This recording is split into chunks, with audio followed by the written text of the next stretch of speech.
Hi everyone, Dan Halsey here with a little tip on some practices. Got some questions about dashes and property lines, things like that, and a few other things came up, so I thought I'd do a quick video for you. Working in Illustrator and working with the key.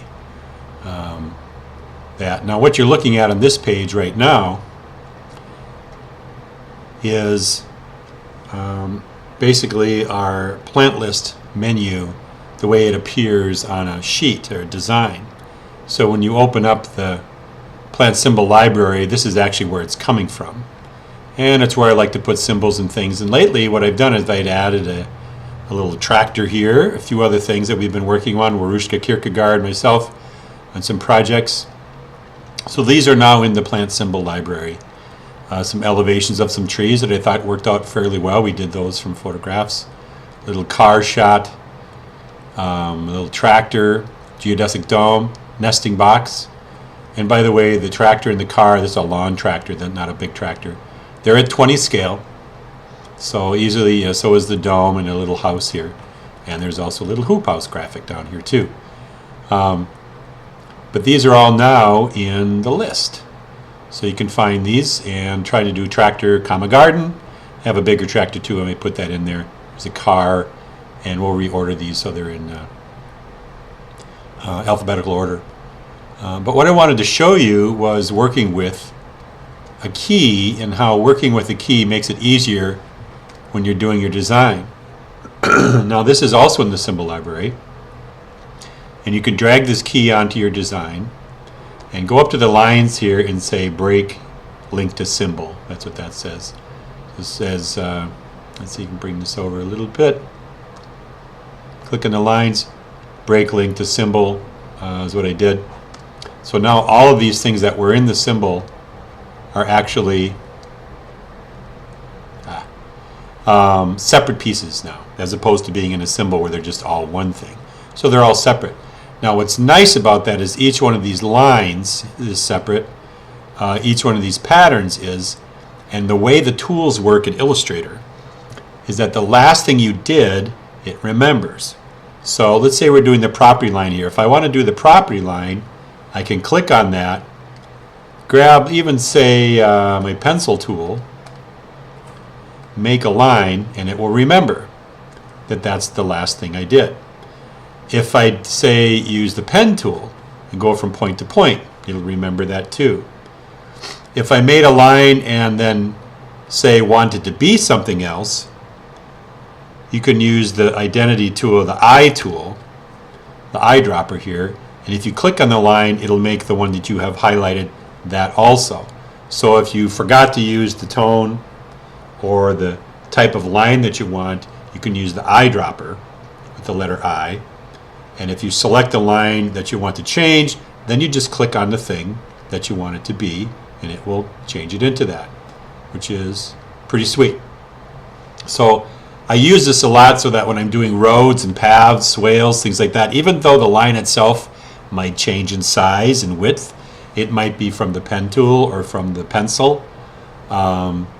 If I'm doing, even if I was doing, say, a box, I could use the eyedropper and it would change the outline to blue because it's from the line.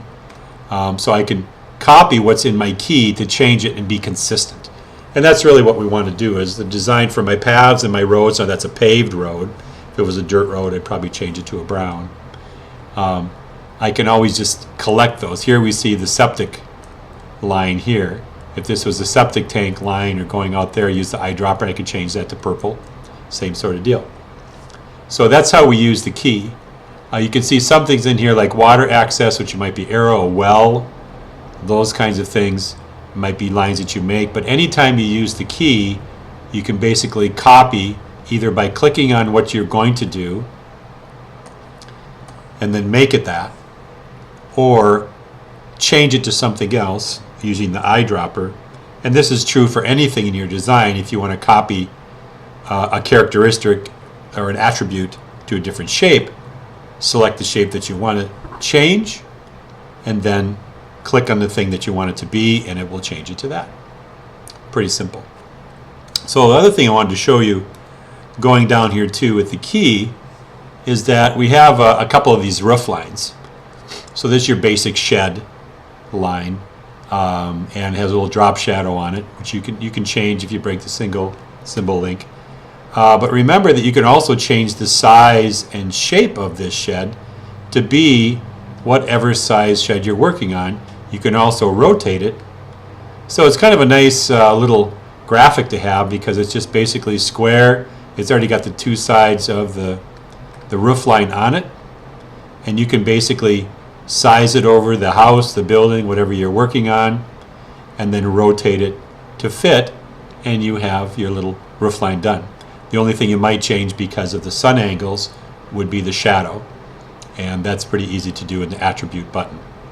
But you'd want to break the symbol link on this one also in your symbols library. Break the link on that, and then go to attributes, or excuse me, appearances, right here, and then you could change. It's not. I didn't break the link yet on this one, but then you would basically could change your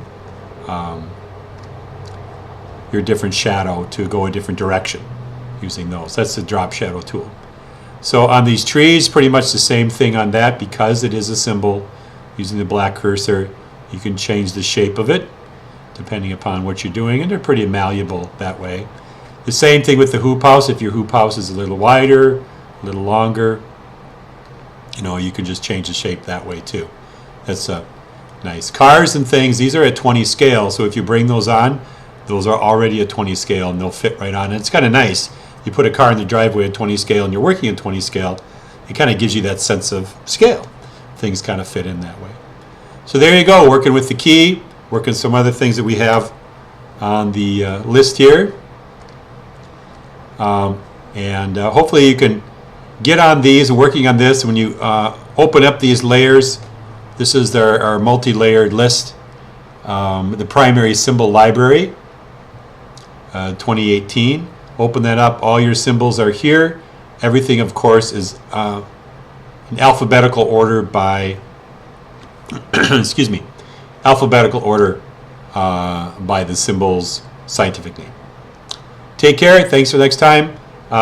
Give me a call. Give me any questions. I'd like to make these videos to help you out with issues and how to work faster in Adobe Illustrator. And I hope you'll look forward to seeing some of our classes online. They'll be coming soon, working with Adobe Illustrator and also our design process.